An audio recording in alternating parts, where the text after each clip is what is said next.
Over my 11 years as a professional footballer and my 4 years at the Division I college level, here are all the clubs and schools and teams that I've gone on trial with. And following that trial, here are all the clubs or schools or teams that have offered me some form of contract after said trial. From these 18 trials, I've had a little bit of success, I've made countless mistakes, and I've learned invaluable lessons. Today, I want to share some of those lessons. I want to give you my 3 top secrets to getting scouted while on trial. I wish I could go back in time and give myself these 3 tips. I can't do that, so I'm going to give them to you instead. The first secret is that you need to showcase the special part of your game. When you go on trial, 99.99% of the time, coaches are looking to sign a player that's going to make an impact on their team. When they watch you while you're on trial, or they watch a combine, or they're scouting a team, they're asking themselves, what does this player add to my team? Can they bring something to the table that we don't already have? As a player, you need to identify what that special part about your game is, and then you need to figure out how to showcase that as efficiently as possible during that trial. For example, the special part about my game as a right back has always been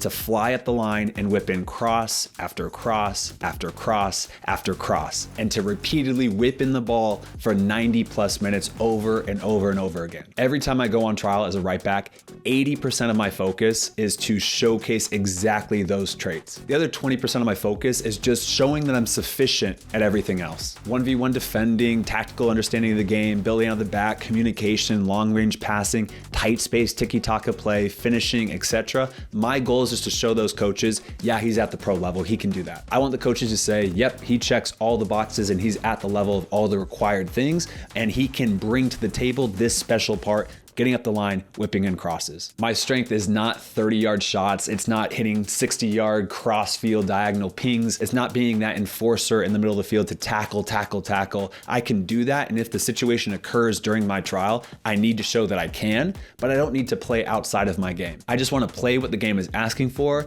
and then work extremely hard to create situations where I can showcase my special part of my game. So first, find out what that special thing is for you. Are you a no-nonsense, big center back that just cleans up everything?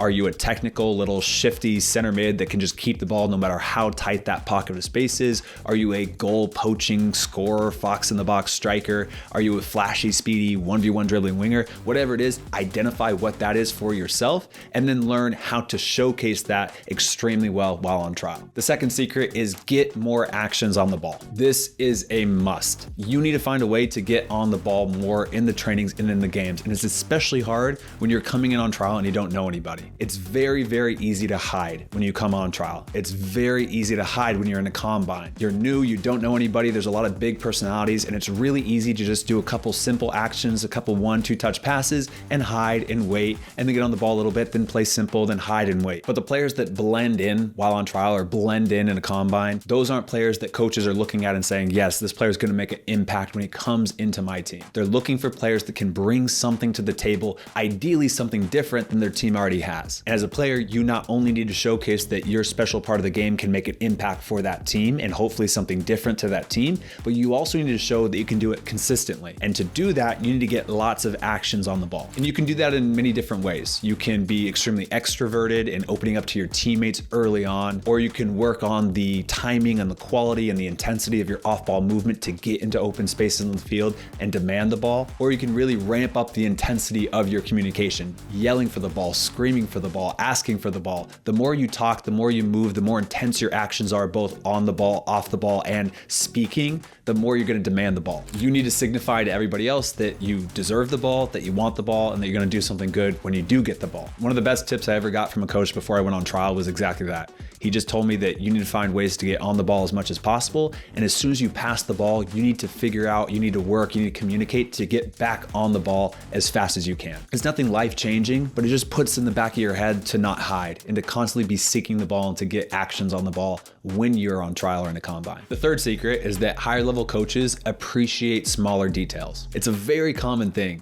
I see it happen so much, but many lower level players, many amateurs think that if they aren't a flashy 1v1 dribbler or they're not a goal scorer, then they're gonna struggle to stand out while on trial or at a combine. And that way of thinking is always really funny to me because you would never want a team full of flashy 1v1 dribblers or just pure goal scorers. That team would perform terribly. The last thing I want from a center back is for his special part of the game to be flashy 1v1 dribbling. Higher level coaches understand the game. They probably understand the game better than you do. I guarantee they appreciate and are looking for a center back that does all the little things right. They'll appreciate the little details. The center back organizing his back line, when to step, when to drop, when to hold. They'll appreciate that center back talking to his center mids when he's passing on a striker that's coming in checking for the ball, or moving a center mid to plug up a hole. They'll appreciate the center back doing the little things right, like on a counterattack, just delaying and holding and just waiting and not going in recklessly so his team can get back and help him. They'll appreciate the decision making on the ball, when it's the right time to go, if they play that long ball in the right area for the right run, or if he's putting his foot on top of the ball to slow things down when it's been hectic and they've been defending for 2 minutes.